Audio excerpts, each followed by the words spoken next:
விண்ணோடு மேளச்சத்தம் என்ன, மண்ணோடு சின்ன தூரல் என்ன,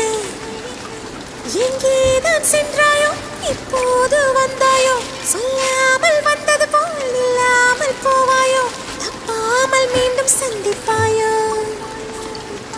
நீ வரும்போது